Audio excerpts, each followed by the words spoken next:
What's your path to victory? You know, the odds are for midterm elections, it goes against the party that runs the White House. It's against you then. Yeah, I think it's going to be contrary in 2026. I think we've got a great chance to be able to win this race. I'm going to provide the leadership that Wisconsin needs. And I mean, you look at the state of Wisconsin at this point, and I mean, there's some things that are really challenging for our state. We have declining educational standards. Energy costs continue to go higher. We're the second highest cost state here in the Midwest. We're in the bottom 10 to start a new business. I mean, there's a lot of things that Wisconsin could be doing better. We're going to talk about those things, but we're also going to propose solutions. When you talk about rising prices, that was a major issue in the 2024 election. People are right now criticizing the tariffs, and even Democrats are calling you tariff lover Tom. I mean, how can you support tariffs when you know it's leading to higher costs at the checkout line? Because we want manufacturing here in the United States of America. Some of those same people, they let American industry, including Wisconsin industry, leave this country. And it's going to take leadership, it's going to take some time, but we need to bring manufacturing back to America because we're in a grand battle here with communist China for the 21st century. The 20th century was an American century, but China seeks to overcome the United States of America. And if you don't make things, then they're going to win. We need to make things in America. Wisconsin is a manufacturing state. We need to rebuild that manufacturing, and that is something that I'm dedicated to doing. But what do you say to the people right now that say, I can't afford my groceries, I can't afford my utility bills right now? Yeah. Electricity prices are the second highest in the Midwest. Let's get them back down. I mean, look at what's happening under Democrats right now. They are closing down perfectly good electrical generating plants. And we should not be closing any of them. In fact, we should be building more so that we can bring down the cost of electricity and energy for Wisconsinites. To win the primary, you know it, I know it, President Donald Trump's going to be crucial. If he endorses someone, that person's probably going to win the Republican primary. Why hasn't the president endorsed you yet? Oh, I had a good chat with the president about a month and a half ago, and you know, the president's going to decide what he's going to do. I put the burden on myself, and it's not just the president, it's the people of the state of Wisconsin. I need to sell myself to them, and I have a history of getting results in the work that I've done in the state legislature. I served in local government. I get results, and I'm going to provide the leadership that the people of Wisconsin should expect. And I've got deep roots in this state. I'm a true blue Wisconsinite, and I'm going to provide that leadership to take Wisconsin from one of the states that is could be doing better at this point. Let's make it one of the top states in America. Let's make ourselves like Texas, Florida, Tennessee, Ohio, states that really have dynamic economies. We should be doing the same in Wisconsin. We can do it. What's it going to take to get that endorsement? I mean, and he knows you best. If you look at the three Republican candidates, he knows you better than the others. Why did he not choose to endorse you today when you're launching? Oh, I mean, the president's going to decide what he's going to do. And I just control what I can control. And you know, that's why I'm coming in, meeting with people like you, because I need to get full exposure with people around the state of Wisconsin so that they can become comfortable knowing that this is someone who is a Wisconsinite, lived here my entire life, owned a small business, has gotten results wherever I have served in public office, and they're going to get leadership to make Wisconsin one of the best states in America. I want to go rapid fire through some of the issues that people are talking about. You mentioned education, school vouchers. One of the bills Republicans proposed would allow for school vouchers for any student in Wisconsin. Would you sign that bill?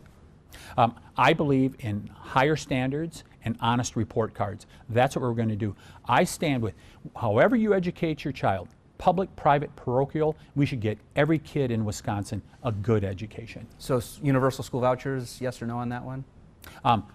I'd want to take a look at that bill when people propose it, but I think parents should have choices.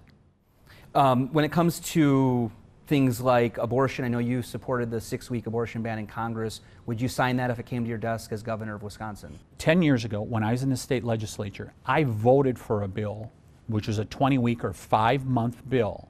I voted for that bill. It is now the law in the state of Wisconsin.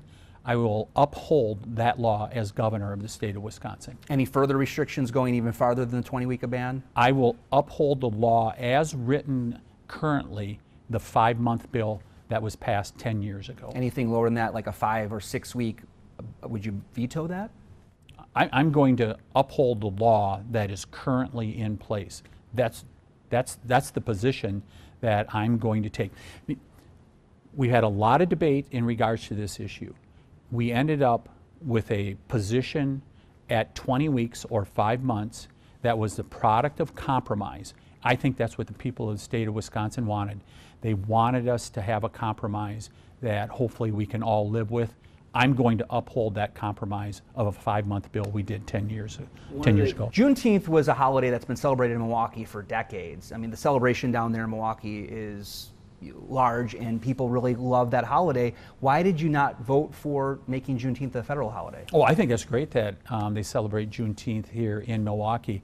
The reason I did not vote for it is because it was billed as an Independence Day. When Nancy Pelosi brought it to the floor, she billed it as Independence Day. We have one Independence Day here in America, and it's on July 4th. I have no problem with recognizing Juneteenth, but it should not be billed as Independence Day.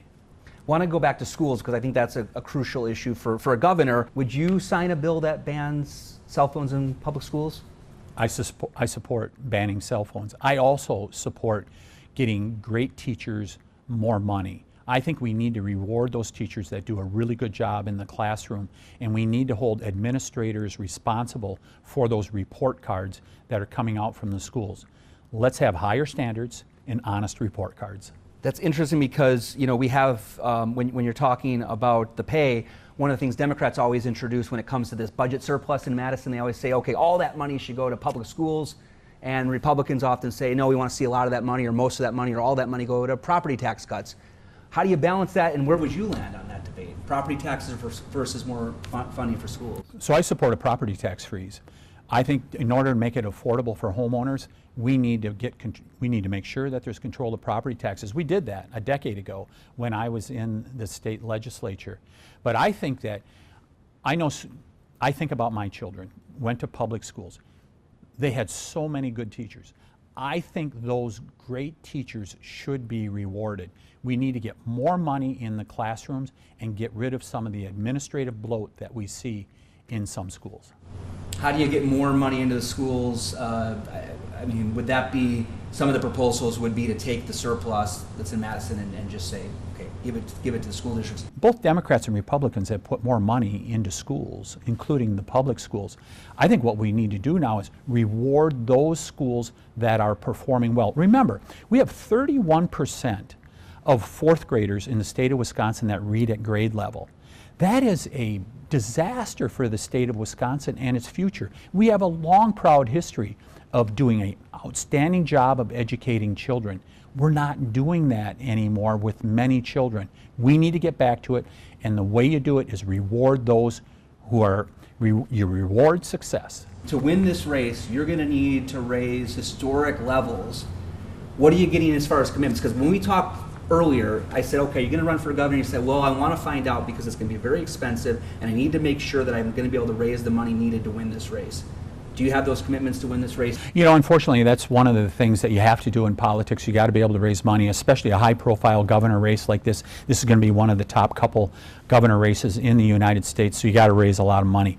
I mean, we've seen what the Democrats do. They raise an enormous amount of money from the coastal elites. We've seen statewide elections where Democrats have had up to 90% of their funding has come from out of state. So we can either complain about it or we can compete. I choose to compete. I expect to raise $30 to $40 million to be able to compete in this race. And that will be getting money from out of state as well, just like the Democrats? Yeah, we will. I mean, unfortunately, we will have to raise some money from out of state also, but we're going to compete in this race because, you know, I love this state, and this state is worth fighting for, and that's why I'm in this governor's race, because I want to make Wisconsin one of the shining stars here in America.